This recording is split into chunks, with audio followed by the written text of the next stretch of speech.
जर खमण ढोकळा असा स्पॉन्जी नाही झाला तर समजून घ्या करताना काहीतरी चूक झालेली आहे आणि ती चूक आज आपण दुरुस्त करणार आहोत। ढोकळा बनवण्याची पद्धत तर सगळेच सांगतात, पण तो असा कापसासारखा मऊ का होत नाही हे खूप कमी लोक सांगतात। हा बिलकुल हलवाईप्रमाणे नरम ढोकळा आहे, तुम्हाला टेक्स्चरमध्ये फरक जाणवेल। मी तुम्हाला तीच पद्धत दाखवतोय जी आमच्या कमर्शियल किचनमध्ये चालते। फरक एवढाच आहे की थोड्या कमी क्वांटिटीमध्ये दाखवतोय मी, म्हणजे 1 ते 1.25 किलो हा ढोकळा तुमचा बनेल। आणि याच्यासाठी आपल्याला लागलेला आहे फक्त 350 ग्रॅम बेसन। हा 7-8 मिनिटाचा पूर्ण व्हिडिओ फक्त एकदा तुम्ही जर पूर्ण व्यवस्थित बघितला ना तर तुमचा पण ढोकळा बनेल बिलकुल सॉफ्ट, रसरशीत आणि टेस्टी, हलवाईपेक्षा पण भारी, याची मी गॅरंटी देतो। मी इथे मेजरिंग कपचा वापर करतोय, पण जर घरी मेजरिंग कप नसेल तर तुम्ही कुठलीही मीडियम साईजची वाटी इथे वापरू शकता। सगळ्यात आधी आपण एका बोलमध्ये 2 कप पाणी घेऊया, ज्याचं वजन आहे साधारणपणे 400 ग्रॅम। कपमध्ये पूर्ण वरपर्यंत पाणी भरलेलं नाहीये, थोडीशी गॅप आहे। परत मेजरिंग स्केलला 0 केलंय, म्हणजे तुम्हाला पुढचे मेजरमेंट्स व्यवस्थित दिसतील। आता या पाण्यात घालूया 6 टेबलस्पून साखर, ज्याचं वजन असेल 100 ग्रॅम। ढोकळ्याला जे स्पॉन्जी टेक्स्चर मिळतं त्याच्यासाठी साखरेचं योग्य प्रमाण फार महत्त्वाचं असतं। सगळ्यात शेवटी अशी ट्रिक सांगणार आहे ज्याच्यामुळे तुमचा ढोकळा तासनतास बिलकुल सॉफ्ट राहील।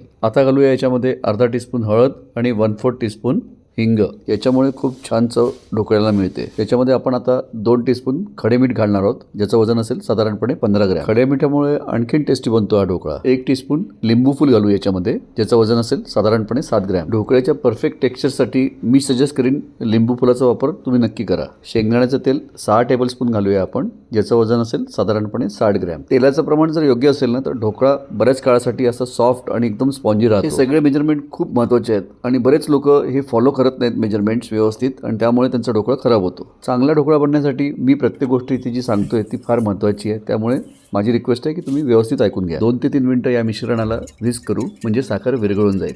याच्यानंतर 3 कप बेसन आपल्याला याच्यामध्ये चाळून घालायचं आहे, ज्याचं वजन आहे 340 ग्रॅम। आता बेसन मी याच्यामध्ये जे घातलं आहे ते म्हणजे कप एकदम असं दाबून भरलेला नाही आहे, जस्ट कप वरपर्यंत भरला पाहिजे एवढंच बेसन मी याच्यामध्ये घेतलं आहे। एकदम फाईन बारीक दळलेलं बेसन आपल्याला याच्यासाठी वापरायचं आहे। साधारणपणे हॉटेल्समध्ये सम्राट बेसनचा वापर केला जातो, पण कमी क्वांटिटीमध्ये बऱ्याच वेळा ते बेसन मिळत नाही, म्हणून कुठलंही चांगल्या क्वालिटीचं बेसन आपल्याला वापरायचं आहे जे फाईन असेल। आणि बेसन कधी पण ढोकळ्यासाठी वापरताना चाळून घ्यायचं आहे। बेसन घातल्यानंतर अशा प्रकारे 2 ते 3 मिनिटं एकाच डिरेक्शनमध्ये आपल्याला याला मिक्स करायचं आहे। मोठ्या क्वांटिटीमध्ये ढोकळे करताना आम्ही हे मिश्रण हातानेच मिक्स करतो। आणखीन अर्धा कप पाणी आपण याच्यामध्ये घातलेलं आहे, याचाच अर्थ आपण जे पाणी वापरलं आहे सुरुवातीला 2 कप वापरलं आहे, ज्याचं वजन होतं 400 ग्रॅम, आणि आता अर्धा कप वापरलं आहे, ज्याचं वजन आहे 100 ग्रॅम, म्हणजे टोटल आपण 500 ग्रॅम पाणी इथे वापरलं आहे। मिश्रणाला आपण आता व्यवस्थित फेटून घेतलेलं आहे आणि याची अशी कन्सिस्टन्सी असली पाहिजे। इथे मला हे फॉर्च्यून बेसन मिळालेलं आहे, त्याच्यामुळे याचा वापर मी आज या रेसिपीमध्ये केलेला आहे। गॅसवर मी एक मोठी हंडी ठेवलेली आहे आणि त्याच्यामध्ये पाणी घातलेलं आहे। सेंटरमध्ये एक रिंग ठेवली आहे आणि याच्यामध्ये मी ढोकळा स्टीम करणार। आपण जी आता लास्ट स्टेप करणार आहोत त्याच्यासाठी हा जो बोल आहे हा लहान पडेल, म्हणून मी मोठ्या हंडीमध्ये हे मिश्रण ट्रान्सफर करून घेतलेलं आहे। ढोकळा स्टीम करण्यासाठी 13 इंचाच्या एका थाळीचा आपण वापर करू। किंचित तेल थाळीला लावून घ्यायचं आहे, खूप जास्ती तेल लावायचं नाही। खूप जास्ती तेल असेल तर ढोकळा सॉगी बनतो आणि व्यवस्थित टेक्स्चर येत नाही। पुढच्या 2 मिनिटांमध्ये ज्या काही स्टेप्स आपण घेणार आहोत त्या डिसाईड करतील की ढोकळा हॉटेलसारखा स्पॉन्जी बनेल की हार्ड बनेल। 5 ग्रॅमचे 2 इनोचे पॅकेट मी याच्यामध्ये घातलेले आहेत। तुम्ही सोडा पण वापरू शकता, पण इनोमुळे ढोकळे जास्ती सॉफ्ट होतात। आता काही लोक याच्यावरती थोडंसं पाणी घालतात, पण मी सजेस्ट करीन थोडासा लिंबाचा रस इनोवरती घालायचा आहे, ज्याच्यामुळे इनो जास्ती चांगल्या प्रकारे ॲक्टिव्ह होतं। अशा छोट्या छोट्या गोष्टींमुळे फरक पडतो। बरेच लोक या स्टेजला येऊन चुका करतात, पण तशा चुका तुमच्या नको व्हायला हे आपण बघूया। साधारणपणे 1 ते 1.5 मिनिटं आपल्याला एकाच डिरेक्शनमध्ये अशा प्रकारे याला फेटून घ्यायचं आहे। बॅटरचं टेक्स्चर अशा पद्धतीने तुम्ही फील करू शकता। 1.5 मिनिटं बॅटर फेटल्यानंतर याचा रंग एकदम चेंज झालेला आहे बघा, असा थोडासा व्हाईटी झालेला आहे आणि बिलकुल एअरी झालं हे बॅटर। ताबडतोब हे बॅटर आपल्याला या थाळीमध्ये आता ओतून घ्यायचं आहे। बॅटर घातल्यानंतर थाळीला थोडंसं असं हलवून घ्यायचं आहे, म्हणजे बॅटर समप्रमाणात सगळीकडे पसरेल। बिलकुल पाणी उकळतं असलं पाहिजे आणि व्यवस्थित वाफ आलेली असली पाहिजे। आता ही थाळी आपण या रिंगवरती व्यवस्थित ठेवूया आणि झाकण बंद करून घेऊया। पण झाकण लावायच्या आधी 2 कापडं आपण याच्यावरती ठेवूया। कंडेन्सेशनमुळे वाफ ढोकळ्यामध्ये नको जायला, म्हणून आपण ही 2 कापडं इथे लावून घेतलेली आहेत।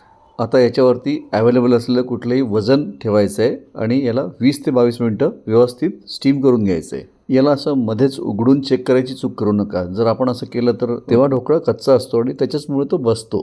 वर वजन ठेवल्यामुळे ढोकळा व्यवस्थित स्टीम होण्यासाठी मदत मिळते। हाय फ्लेमवर आपण एक्झॅक्टली 22 मिनिटं याला स्टीम करून घेतलेलं आहे। हे बघा किती छान हा फुललेला आहे।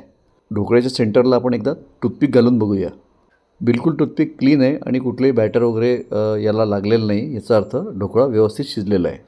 इथे बऱ्याच वेळा आणखीन एक आपल्याकडनं चूक केली जाते, ती म्हणजे ढोकळा गरम असतानाच त्याला आपण डिमोल्ड करतो, त्याला कट करतो। त्याच्यामुळे होतं काय, ढोकळ्याचं टेक्स्चर खराब होतं। अजून एक छोटीशी टिप, ढोकळा काढल्या त्याच्यावरती ऑइल लावून घ्यायचं आहे व्यवस्थित. याच्यामुळे ढोकळ्याला फार मस्त शाईन मिळते. तुम्ही बघू शकता की थाळीच्या सेंटरला ढोकळा असा वरती उठलेला आहे. याचाच अर्थ ढोकळा छान स्पॉन्जी आणि जाळीदार झालेला आहे. आता कमीत कमी 1 तास याला व्यवस्थित थंड करून घ्यायचं आहे. त्याच्यानंतरच त्याला डिमोल्ड करायचं आहे. हे फार महत्त्वाचं आहे. आता जी स्टेप आपण करतो ना त्याच्याचमुळे ढोकळा बिलकुल रसरशीत आणि बिलकुल ज्युसी बनतो. तडक्याचं मेजरमेंट पण व्यवस्थित बघून घ्या. प्रत्येक गोष्ट महत्त्वाची आहे. 1.5 टेबलस्पून शेंगदाण्याचं तेल गरम केलं आहे. त्याच्यामध्ये 1.5 टीस्पून मोहरी घातली आहे. मोहरी फुटायला लागल्यानंतर 5 ते 6 हिरव्या मिरच्या स्लीट केलेल्या घातलेल्या आहेत. 1/4 टीस्पून हिंग आणि 15 ते 20 छान अशी ताजी गोड लिंबाची पानं. 1 कप म्हणजे साधारणपणे 200 ml पाणी आपण याच्यामध्ये घातलेलं आहे. 2.5 टेबलस्पून साखर आणि 1 टीस्पून खडे मीठ. बस 1 मिनटं याला जस्ट हलवून घ्यायचं आहे आणि साखर फक्त विरघळली पाहिजे. खूप याला उकळायची गरज नाही आहे आपल्याला. 1 तासानंतर आता हे व्यवस्थित थंड झालेलं आहे. बस कॉर्नरला नाईफ असा फिरवून घेऊया. स्पॅच्युलाचा वापर करून ढोकळा असा थोडासा हलवून घेऊया म्हणजे प्लेटपासून ढोकळा व्यवस्थित सुटेल. आता ढोकळ्याच्या प्लेटच्या वरती अशा प्रकारे दुसरी प्लेट ठेवून अपसाईड डाऊन करायचं आहे आणि ढोकळा असा छानपैकी काढून घ्यायचा आहे. ढोकळ्याच्या कडा तुम्ही बघू शकता किती हलका आणि किती जाळीदार झाला हा ढोकळा. एकदम कापसासारखा मऊ आणि स्पॉन्जी. या ढोकळ्याचं आतलं टेक्स्चर तुम्ही क्लिअरली बघू शकता. किती सॉफ्ट किती स्पॉन्जी झाला आहे हा. कट करताना नाईफ एकदम शार्प असला पाहिजे आणि याला प्रेस नाही करायचं आहे. याला असं मागे पुढे करत कट करायचं आहे.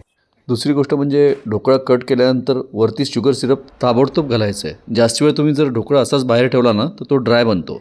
बघा कसा ढोकळा दाबल्या स्पंजसारखा बिलकुल त्याच्या ओरिजिनल पोझिशनवर जातो आणि हीच खरी चांगल्या ढोकळ्याची निशाणी आहे. पहिले बनवून ठेवलेला तडका आता आपण व्यवस्थित ढोकळ्याच्या वरती पसरूया. ढोकळा मस्तपैकी सगळा सिरप शोषून घेतोय. याच्यामुळे ढोकळा जास्ती सॉफ्ट आणि ज्युसी बनेल. हीच तर खरी मजा आहे ढोकळ्याची.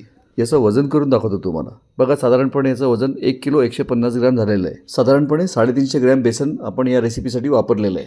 याचाच अर्थ 1 किलो बेसनपासून साधारणपणे आपले 3.5 किलो ढोकळे बनतील. वर अशी छान कोथिंबीर आणि किसलेलं सुकं खोबरं घालूया. तासनतास ढोकळा बिलकुल नरम आणि ज्युसी ठेवण्यासाठी एक टिप सांगतो. ढोकळ्याला जास्ती हवा लागू देऊ नका. त्याला बिलकुल कव्हर करून ठेवा आणि शक्य झालं तर ओलं मलमलचं कापड ढोकळ्यावर घालून ठेवायचं आहे. यासोबत एकतर बेसनची चटणी बनवतात गुजरातमध्ये, ती सर्व करतात किंवा इमली चटणी किंवा ग्रीन चटणी सोबत पण तुम्ही याला. हे बघा आपला सुपर सॉफ्ट आणि ज्युसी ढोकळा तोंडात घातल्या विरघळेल असा हा ढोकळा झालेला आहे. जेवण फक्त साहित्याने बनत नाही, करण्याची पद्धत पण योग्य असली पाहिजे.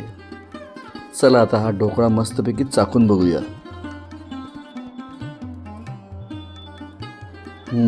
खरंच खूप टेस्टी झाला आहे. खूप मजा येते खाताना.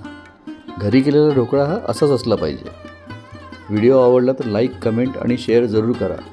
भेटूया पुढच्या व्हिडिओमध्ये. जय हिंद, जय महाराष्ट्र, वंदे मातरम, भारत माता की जय.